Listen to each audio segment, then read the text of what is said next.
దేవుని పరిశుద్ధ నామానికి మహిమ కలుగునగాక. కూడి వచ్చిన మీ అందరికీ హృదయపూర్వక వందనాలు. దేవుడు మిమ్మల్ని దీవించునుగాక, మీ కుటుంబాలను దీవించునుగాక. కొద్ది నిమిషాలు దేవుని మాటలు మనం ధ్యానం చేద్దాం. మన జీవితాల్లో మనము గుర్తింపు కోసం పోరాడుతుంటాం. దేనికోసం? గుర్తింపు అంటే మనకు తెలుసు, కానీ దాన్ని ఎలా ఎక్స్ప్లెయిన్ చేయాలో తెలియదు. ప్రత్యేకత, ఈ మాటను గుర్తుపెట్టుకుని, గుర్తింపు అంటే అందరిలో నుంచి ఒక ప్రత్యేకత కోరుకుంటాం. మనం ఎందరిలో ఉన్నా మనం ప్రత్యేకంగా కనపడాలని కోరుకుంటాం.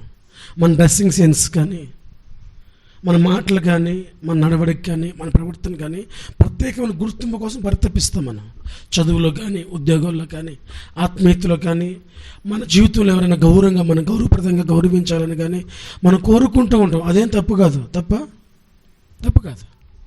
అయితే గుర్తింపు ఎలా వస్తుంది, ఎవరిస్తారు, ఎంతకాలం ఉంటుంది? ఈ ప్రభుత్వం వచ్చింది, ఒక కార్డు ఇస్తుంది. ప్రభుత్వం మారితే ఆ కార్డు చెల్లదో, ఇంకో కార్డు ఇస్తూ ఉంటారు. మాట్లాడుతున్నాయా? ఈ కార్డు చెల్లదో, ఇంకో కార్డు ఇస్తాం. ఆ కార్డు మీద మా ప్రభుత్వం ముద్ర ఉండాలి, ఆ ప్రభుత్వం మీద మా ప్రభుత్వ అధికారి ఫోటో ఉండాలి అని చెబుతారు. అవునే కదా? ఇప్పుడు 5 సంవత్సరాలకు ఒకసారి మొత్తం మార్చాలి. ఎందుకంటే వాళ్ళు ప్రభుత్వం తరపున ఈ పని చేసి అని గుర్తింపు కోసం ప్రయత్నం చేస్తారు ఎవరైనా. అయితే ఈ గుర్తింపు ఎవరిస్తారు, ఎంతకాలం ఉంటుంది, ఎలా వస్తుంది? బైబిల్ నుంచి ఒక మాట చదువుకొని ధ్యానం చేద్దాం. చూడండి, పరమగీతాలు 5వ పరమగీతం 10వ వాక్యం. నా ప్రియుడు ధవలవర్ణుడు, రత్నవర్ణుడు, 10,000 మంది పురుషులలో అతనిని గుర్తింపవచ్చు. చిన్న ప్రార్థన చేసుకుందాం. ప్రేమస్వరూపి, మీకు స్తోత్రమయ్యా. సమయంలో మీరు మాతో మాట్లాడండి. మనుష్యుని ఆలోచనలు వ్యర్థం, మనుష్యుని ఊహలు వ్యర్థం, మనుషుని తాత్పర్యాలు వ్యర్థం, మనుషుని వివరణ వ్యర్థం. పరిశుద్ధాత్మ తండ్రి, మీరే వివరించి క్షుణ్ణంగా మా జీవితాలకు బోధపడినట్లు మీరు బోధించండి. మనుషుని మరుగు చేసి మీరు మాత్రమే మాట్లాడి మా అందరి జీవితాలకు మేలుకరముగా, ఉపయోగకరంగా మీరు చేయమని యేసుక్రీస్తు నామములో అడిగి వేడుకొనుచున్నాము తండ్రి, ఆమేన్. హల్లెలూయా, హల్లెలూయా. ఇది యూదులు వారి వివాహాల్లో చదువుతారు పరమగీతాన్ని. సులమ్మితికి తన ప్రియునికి మధ్య ఉన్న ఒక ప్రేమ గీతం ఈ పుస్తకం. వాళ్ళ వివాహాల్లో చదువుతూ ఉంటారు ఈ పుస్తకాన్ని. పెళ్లి కుమారు చదివిస్తూ పలికిస్తూ ఉంటారు. అటువంటి ప్రేమ కలిగి బ్రతకాలని. సులమితి పడుకొని నిద్రపోతుంది. తల్లపైకి ఎత్తాలందరూ. సులమితి పడుకొని నిద్రపోతుంది. రాత్రి అయిపోయింది. ప్రియుడు లేటుగా వచ్చి తలుపు తట్టాడు. నా ప్రేయసి ప్రాణేశ్వరి, సులమితి తలుపు తీయమ్మా, మంచు వల్ల తడతడిసిపోతుంది, రాత్రి పడిన చినుకుల వల్ల తడతడిసి ఉంది, తలుపు తీ అంటే లోపల ఉండి అంటుంది, నేను పై వస్త్రం తీసి పడుకున్నాను, లేచి దాన్ని వేసుకోలేను, నేను కాళ్ళు బాగుగా కడుక్కొని పడుకున్నాను, ఇప్పుడు కిందకి దిగితే మురికైపోతాయి అని మాట్లాడుతుంటే తలుపు సందుల్లోంచి చేయబెట్టి బ్రతంలో ఆడుతున్నాడంట, తీయమ్మా అని. ప్రేమాతిశయం చేత మోరసిల్లి ప్రేమ కలిగి బతులాడుతున్నాడని జాలి కలిగి లేచి వచ్చి తలుపు తీసిందంట. ఈ లోపు లేడు, వెళ్ళిపోయాడు. ఇప్పుడు ఆయన వెతుక్కుంటూ వీధిలోకి వచ్చింది ఈవిడ. వెతుక్కుంటూ వీధిలోకి వస్తే కావలి వారు, నైట్ పూట ఎవరు ఉంటారు, కావలి వారు చూసి పట్టుకొని కొట్టి పడేశారు. ఆ పై వస్త్రం లాక్కొని వెళ్ళిపోయారు. ఏ పై వస్త్రం అయితే నేను తీసేసాను, నేను తలుపు తీయలేను అన్నదో, ఇప్పుడు నడి బజార్లో ఏం పోయింది, పై వస్త్రం పోగొట్టుకుంది. ఆ కింద పడిపోయి మూర్ఛలతో ఆ దారుణ వెళ్తున్న స్త్రీలను పిలిచి అంటుంది, ప్రేమాతిశయము చేత నీ ప్రియురాలు మూర్ఛల్లి పడిపోయిందని నా ప్రియుడికి చెప్పరా అన్నది. వాళ్ళు తిరిగి అడుగుతున్నారు, అందరి ప్రియుల్లో కంటే, అందరికి ప్రియులు ఉన్నారు, అందరికంటే నీ ప్రియునికున్న విశేషం ఏంటి? ప్రమాణం చేయించుకుంటాను మీ చేత, మీరు ఖచ్చితంగా చెప్పాలి.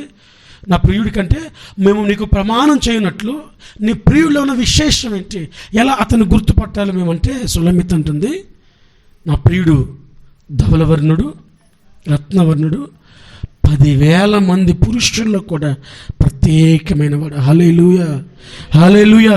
యూనిక్ ఐడెంటిటీ, ఒక ప్రత్యేకమైన గుర్తింపు, ఒక ప్రత్యేకమైన గుర్తింపు నా ప్రియునికి ఉంది అని చెప్పింది. 10,000 మందిలో అతడున్న ప్రత్యేకమైన జీవితం ఉంటుంది, ప్రత్యేకమైన మాట ఉంటుంది, ప్రత్యేకమైన రూపం ఉంటుంది, ప్రత్యేకమైన వస్త్రాలంకరణ ఉంటుంది అని ఉంది చెబుతుంది ఆవిడ. ఈరోజు నీ కన్న బిడ్డ గురించి కానీ, నీ ఇంట పుట్టిన వారి గురించి కానీ, నీ బంధువుల గురించి కానీ, మన ఆత్మీయుల గురించి కానీ, నీ భర్త గురించో, నీ భార్య గురించో, నీ తల్లిదండ్రుల గురించో, వారు ఎంతమందిలో ఉన్నా, ఎందరిలో కలిసిన ప్రత్యేకంగా జీవిస్తారని చెప్పగలవా నువ్వు? నా బిడ్డలు ఎక్కడున్నా, వారు అన్యుల్లో ఉన్నా, క్రైస్తవుల్లో ఉన్నా, ఏ ప్రాంతంలో భక్తి కలిగిన ప్రాంతంలో ఉన్నా, భక్తి లేని ప్రాంతంలో ఉన్నా, వారిని గుర్తించవచ్చు, ప్రత్యేకంగా జీవిస్తారు అని చెప్పగలవా? యోప్త గుడారం వేసిన దగ్గర అల్లరి మోక వచ్చి కాపురం చేస్తున్నాడంట, కానీ తన భక్తి ఏమాత్రం కోల్పోలా, పరిశుద్ధత ఏమాత్రం కోల్పోలా. సొదొమ గుమ్మర దేవుని శిక్షకు గురై నాశనమే స్థితికి దిగజారిన అదే సొదొమ గుమ్మరలో ఉన్నటువంటి లోతు కానీ, లోతు కుటుంబం కానీ, లోతు కుమార్తెలు కానీ, భార్య కానీ ఎలాంటి అపవిత్రతకు గురికాల ఒక ప్రత్యేకంగా జీవించారు. ఈరోజు నువ్వు చెప్పగలవా, మా కుటుంబం, మా పిల్లలు ప్రత్యేకంగా కనపడతారు ఎందరిలో ఉన్నా అని నీ గురించి నీ తల్లి, నీ తండ్రి చెప్పగలరా? హల్లెలూయా. ఉన్నారా? ఇక్కడే ఉన్నారా? చెప్పగలరా? ఐడెంటిటీ ఎలా వస్తుంది, గుర్తింపు ఎలా వస్తుంది? ఆదికాండము 12వ అధ్యాయము 1వ వాక్యం. ఆదికాండము 12వ అధ్యాయం 1వ వాక్యం. యెహోవా నీవు లేచి నీ దేశం నుండి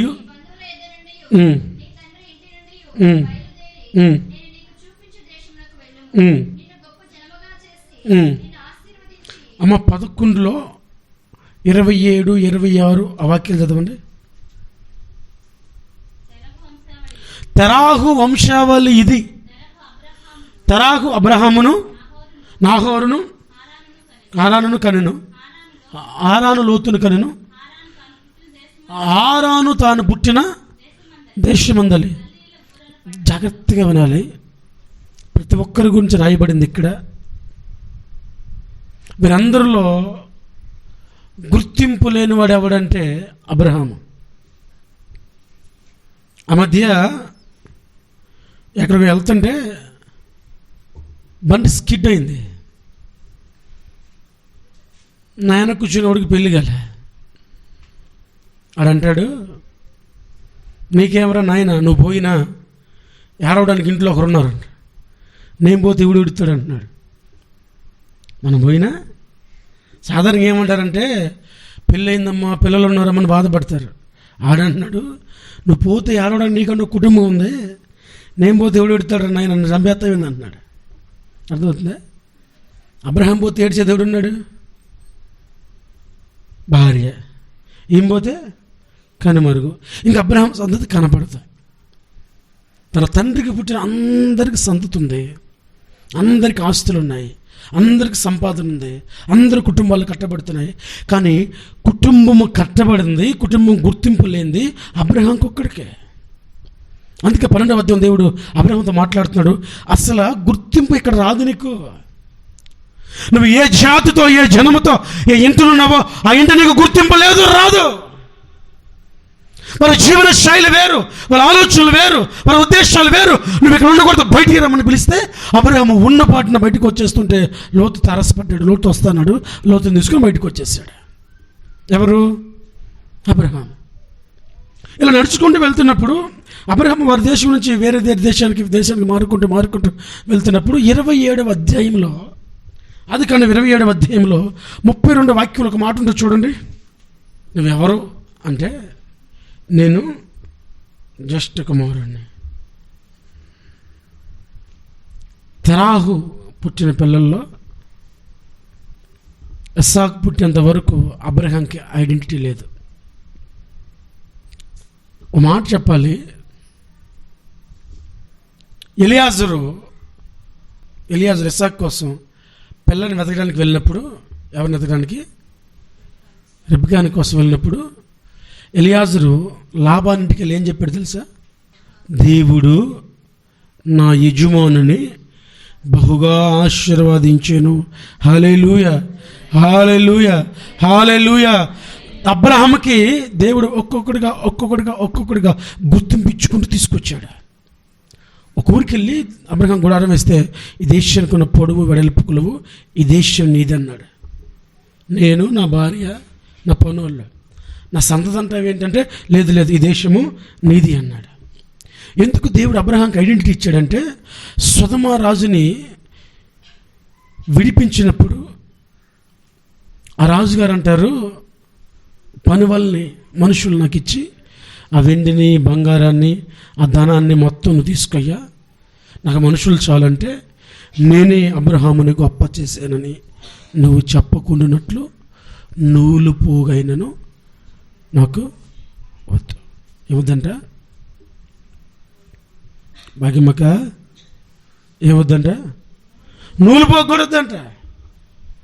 డబ్బులు ఇస్తానంటే వద్దని వాళ్ళు ఎవరు? అక్కడ కొన్ని మాటలు చూస్తాను, రెఫరెన్స్లు చూస్తాను, రాసుకోండి. ఆదికాండం 13:17 దేవుడు అబ్రహాంని దేశాన్ని కొలమని చెబుతాడు.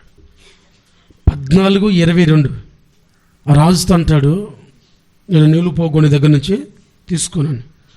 15:17 దేవుడు అబ్రహాముతో నిబంధన చేస్తాడు. 21 అధ్యాయంలో 1వ వాక్యంకి వచ్చేసరికి ఇస్సాకు పుట్టాడు. 24, 34, 35 వాక్యాల్లో 24వ అధ్యాయము 34, 35 వాక్యాల్లో చెబుతాడు, నా దేవుడు నా యజమాని గొప్ప చేశాను అని చెబుతాడు. ఏం చేశాడంట? అది ఒకసారి నిర్గమాకాండము 3వ అధ్యాయం 6వ వాక్యం తీయండి. మరియు ఆయన నేను నీ తండ్రి హల్లెలూయా, హల్లెలూయా. అరణ్యంలో మోషే మందన కాస్తున్నాడు, ఇత్రో మందని. దూరం నుంచి చూస్తే ఒక పొద కాలిపోతుంది. అరణ్యాల్లో పొదలు తగలబడటం, కాలిపోవటం సహజం. ఊరుకున్నాడు, గమ్మున ఉన్నాడు ఆయన. కొంత సమయానికి ఎంత చూసినా అది మండుతూనే కొంత కాలిపోతాడు. మంట వస్తుంది, కానీ మంట వస్తే కొంతసేపటికి ఏమవ్వాలి? అది కాలి పడిపోవాలి, బూడిదైపోవాలి, ఆ కట్టెలు అరిగిపోవాలి, ఆ మంట ఆగిపోద్ది. ఇది మండుతూనే ఉంది, కట్టెలు అలాగే ఉన్నాయి, మండుతూనే చెట్లు అలాగే ఉన్నాయి, మండుతూనే ఉంది, కానీ ఏం జరగట్లే అక్కడ. ఈ వింత ఏందో చూద్దామని అలా ఆ పొదసాటికి వెళ్తే ఆ పొదలో నుండి దేవుడు మోషేతో మాట్లాడుతున్నాడు. మోషే, ఇది పరిశుద్ధ స్థలం చెప్పలేడు, నేను నీ తండ్రి దేవుడును అబ్రహాము దేవుడును. హల్లెలూయా, హల్లెలూయా. ఎవరి దేవుడంట? ఏ గుర్తింపు లేని వాడి గురించి దేవుడు చెబుతున్నాడు. దేవుడు ఐడెంటిఫై చేసుకున్నాడు. ఇప్పుడు నేను ఎవరు అని చెప్పాలంటే ఏం చేయాలి? ఇప్పుడు దేవుడు అబ్రహాంకి మోషేకి పరిచయం చేసుకోవాలి. అప్పుడు దేవుడు అంటున్నాడు, నేను అబ్రహాము దేవుడును. హల్లెలూయా, హల్లెలూయా. దేవుడే గుర్తించే స్థాయి, దేవుడే అబ్రహాంకి నేను దేవుడిని అని చెప్పుకునే స్థాయి అబ్రహాంకి ఇచ్చాడు దేవుడు.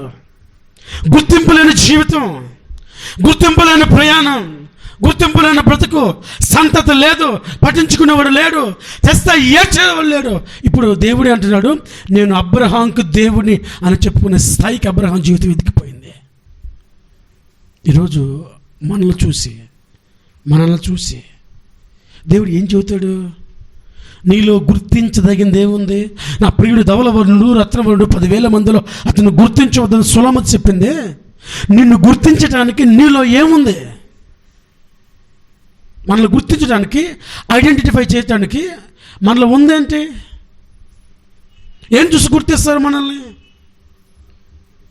తడిమి చూస్తే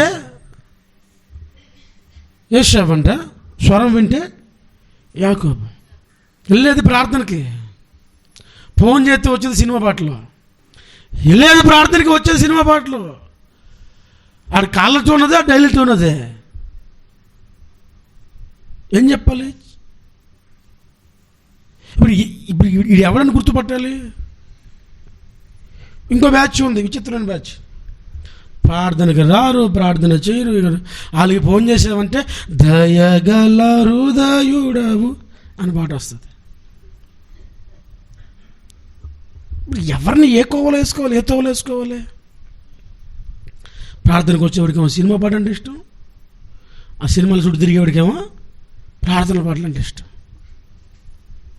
తడివితే ఒకరిలాగా, స్వరం వింటే ఒకరిలాగా కనపడుతున్నాడు.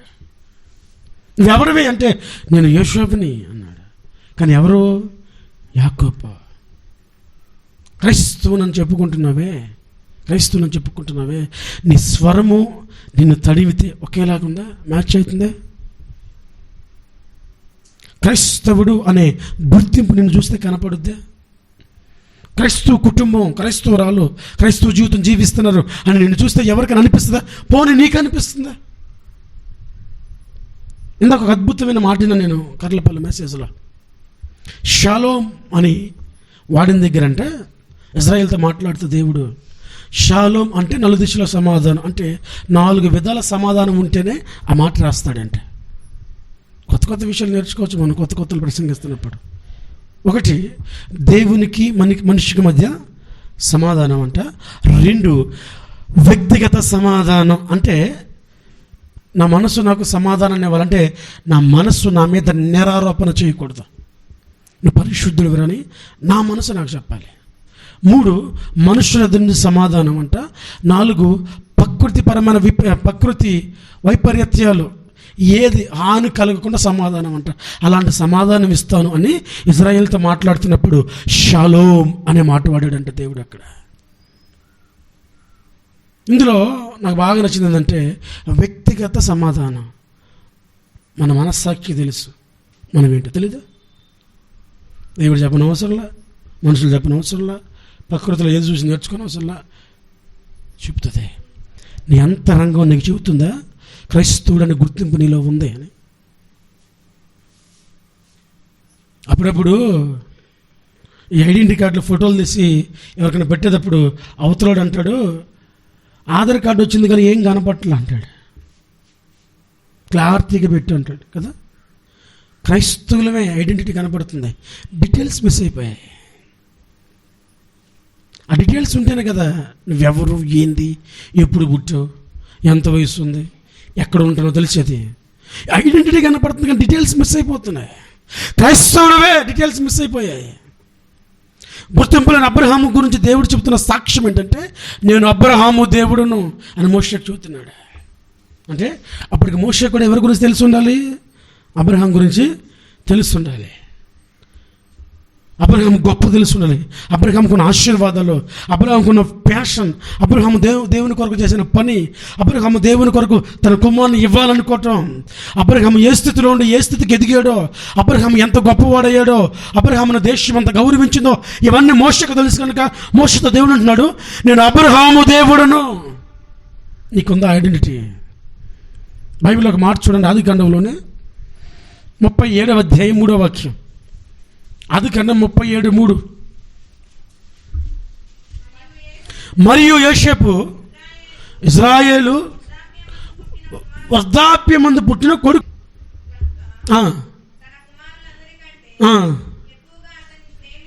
జాగ్రత్తగా వినాలి.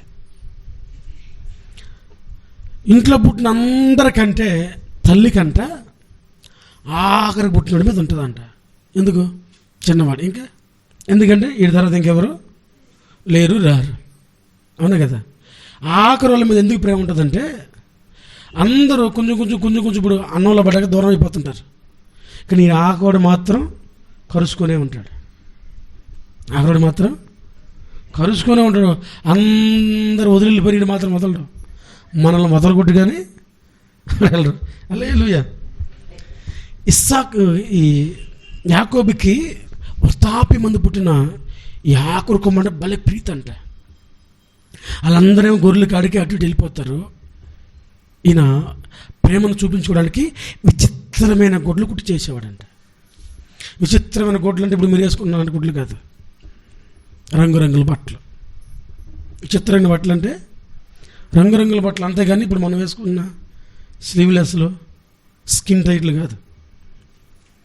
అది మిగతా 11 మందికి నచ్చట్లా. అబ్యూషువల్లీ 10 మందికి నచ్చట్లా. నచ్చకపోతుంటే ఇస్సాకులో ఈ యోసేపులో ఒకటి ఏంటంటే గుర్తింపు కోసం పరితపించేసేవాడు. నువ్వు బాగుంటావురా అంటే చాలు, అందరికీ నేను బాగుంటా అంట, నేను బాగుండా నాన్నకి బాగుంటా చెప్పేసి వస్తాడు. సాక్షాత్తు దేవుడి కళ్ళలో ఆయనకి నువ్వు గొప్పవాడు అవుతావు అని చూపించిన ఆత్రం తట్టుకోలేకపోయాడు. పరిగెత్తుకుని వెళ్ళిపోయి, అన్నా మీ పనులన్నీ నా పనకి నమస్కారం చేస్తాను. ఏం గంగమ్మ ఏం చేస్తున్నాయంట? నమస్కారం అన్నాడు. సరే, 2 రోజులైంది. ఈసారి వాళ్ళ అమ్మ నాన్న కూడా కలిపేశాడు. సూర్యచంద్రులు కూడా అన్నాడు. ఇవన్నీ మనసులో పెట్టేసుకున్నారు. ఇలా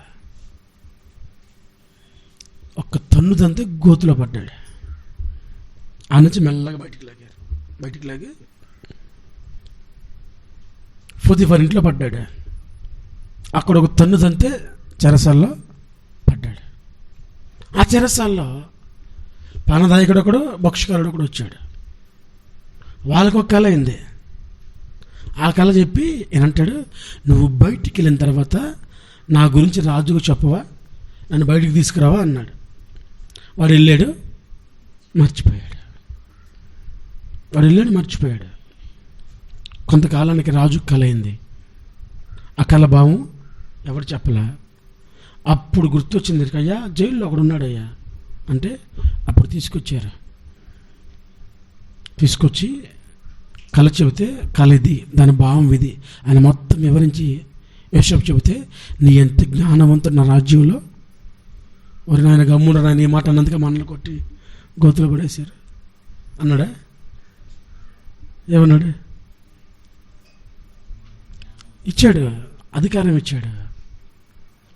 ఎంతటి గుర్తింపు వచ్చిందంటే యోసేపుకి, యోసేపు ఎరగని ఫరో ఒకరు వచ్చాను అని బైబిల్లో రాశాడు. అంటే యోసేపు ఎవరో తెలిసిన ప్రతి ఒక్కరూ ఇజ్రాయేల్ని సన్మానించారు, ఇజ్రాయేల్ని గౌరవించారు, ఇజ్రాయేల్ని పోషించారు, ఇజ్రాయేల్ని స్నేహితులుగా సన్నిహితులుగా భావించారు.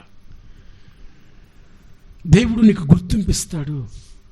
నువ్వు గుర్తింపు కోసం పరితాపడిన అవసరం, తాపత్రయపడిన అవసరం. నీ గుర్తింపు ఎక్కడ కావాలో ఆయన దగ్గరికి వచ్చి వెతుక్కోవాలి. లోకానికి వెళ్ళి అన్నదమ్మ దగ్గరికి వెళ్ళి పరిగెత్తుకుంటూ వెళ్ళాడు, గోతులో పడేశారు. పొతిఫర్ భార్య ఎదుట, పొతిఫర్ ఇంట్లో తెలివితేటలు ప్రయోగించాడు, చెరసాల్లో పడలేదా?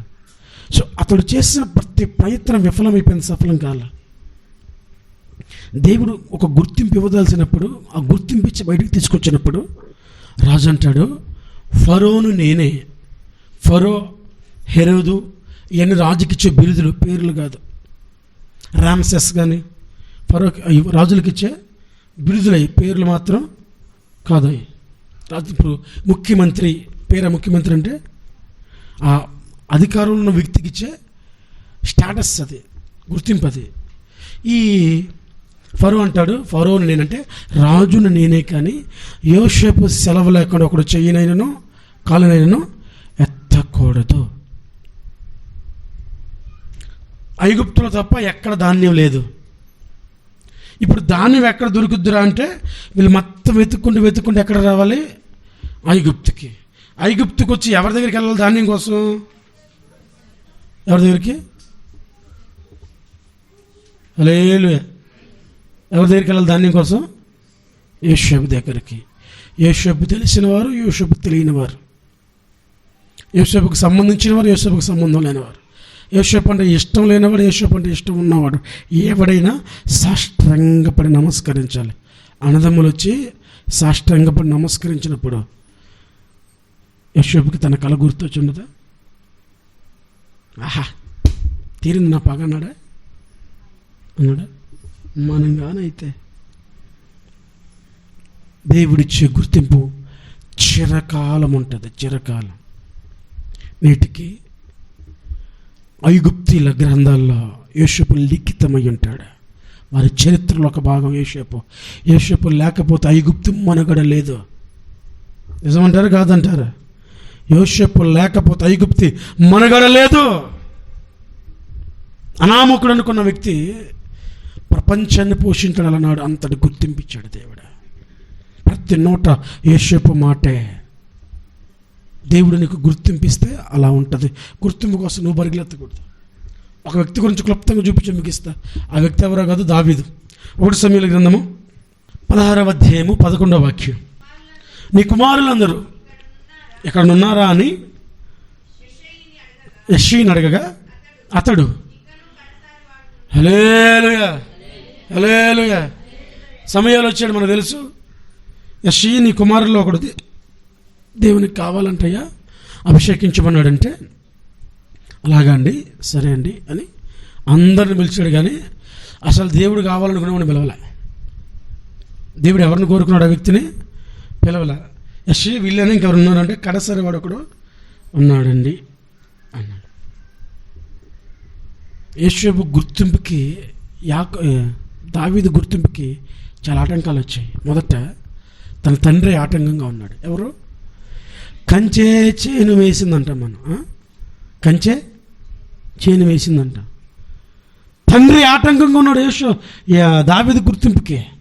తదుపరి ఈయన యుద్ధ భూములకు వెళ్ళినప్పుడు ఆ గొల్లియాతుని నేను చంపేస్తానని చెప్పినప్పుడు అన్నదమ్ములు వచ్చి, రేయ్ మందనేం చేసావురా నువ్వు? మందనేం చేసావు? దుర్మార్గుడా, నీ ఆలోచనలు మంచి కదా, తెలుసు, పారా నువ్వు ఇక్కడి నుంచి అని అన్నదమ్ములు తొరవేశారు. తొరవలేదా? రిఫరెన్స్ చెప్పిన రాసుకుంటారా? 13లో ఉంటుంది. 1 సమూయేలు 16:13లో దేవుడు గుర్తిస్తాడు నేను కోరుకున్నవాడెత్తడే అని. 17:28లో 1 సమూయేలు 17:28 అన్నదమ్ములు చెబుతారు, ఒరే నువ్వు మంచోడు కదరా, నీ మనసు మాకు తెలుసు, నువ్వు మర్యాద వెళ్ళిపోరా ఇక్కడి నుంచి అని అన్నదమ్ములు తొరవేశారు.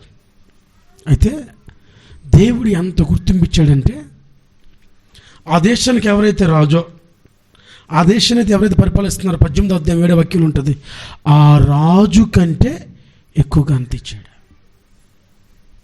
దేశ రాజు కంటే ఎక్కువ ఘనత. సౌలుకి 1000 కొలది స్తోత్రంలో, దావీదుకు 10,000 కొలది. ఎక్కడున్నాడు దావీదు? ఎక్కడో గొర్రెల దొడ్లో ఉన్నాడు.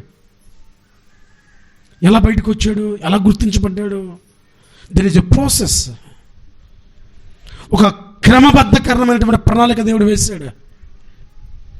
దావీదుని ఆ స్థాయికి తీసుకెళ్ళడానికి దేవుడు ఎంచుకున్న మార్గం చూస్తే చాలా ఆశ్చర్యం వేస్తుంది. అభిషేకించాక వదిలేసి వచ్చేసాడు సమూయేలు. సమూయేలు వదిలేసి వచ్చాడు. అభిషేకించబడిన వెంటనే నేను రాజుని అని చెప్పి తల తీసేసి ఉండేవాడు. సమూయేలు వదిలేసి వచ్చాడు. నేను రాజుని అంటే ప్రజలు యాక్సెప్ట్ చేయరు. ప్రజలు ఏం చూస్తారు? రాజులో వీరత్వాన్ని చూస్తారు, జ్ఞానాన్ని చూస్తారు.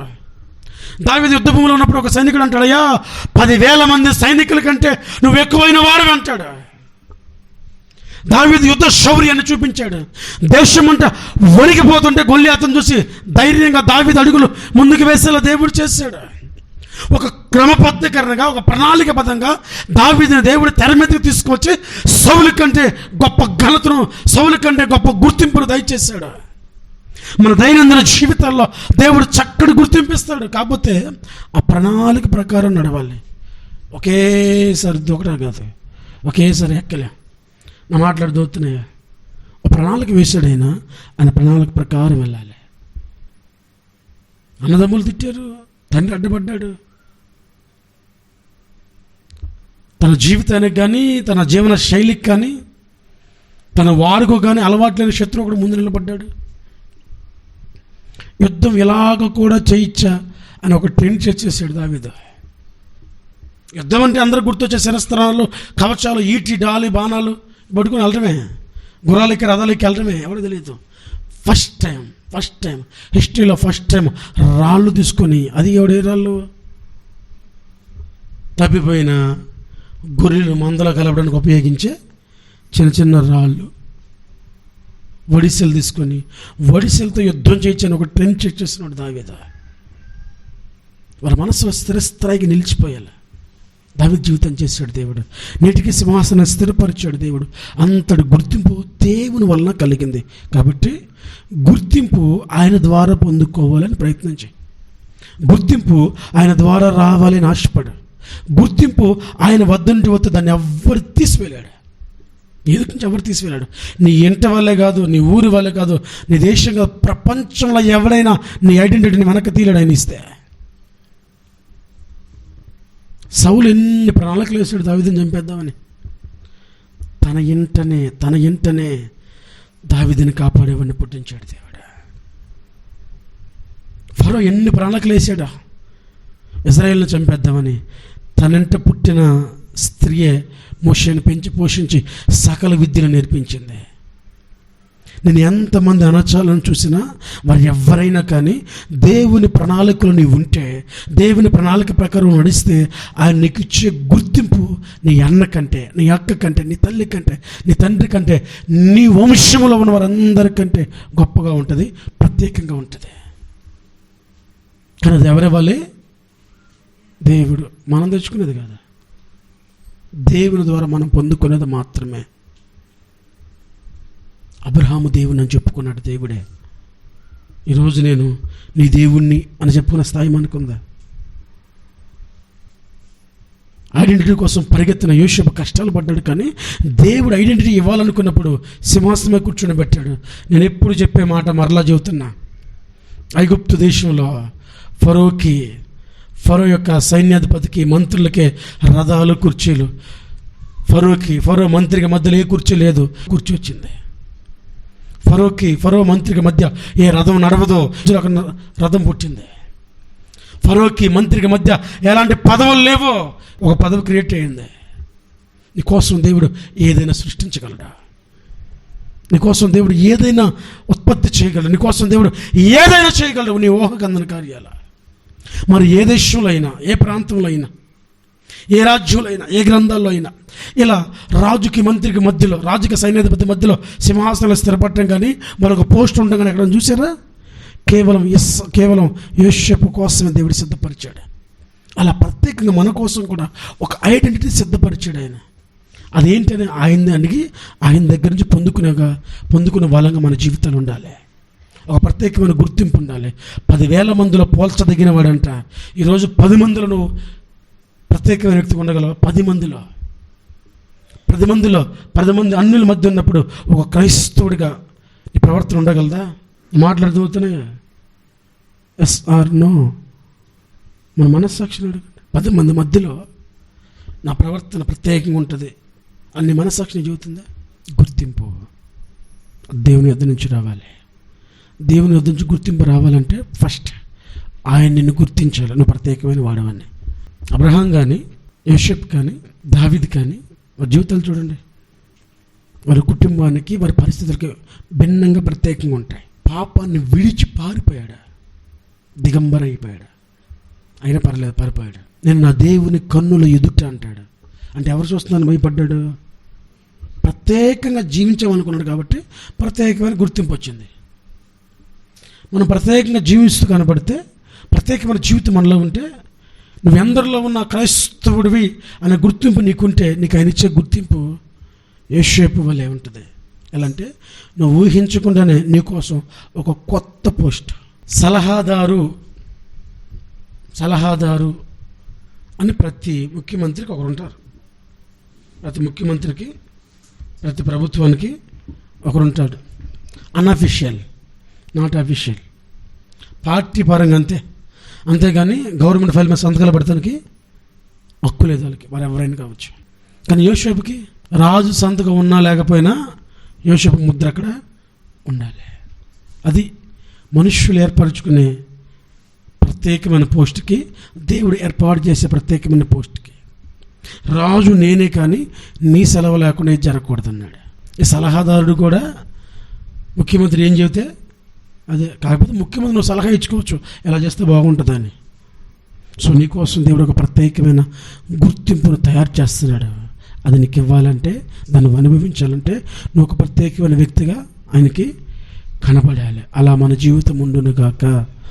ఆమేన్. దయచేసి అందరం మోకరించి ప్రార్థన చేసుకుందాం.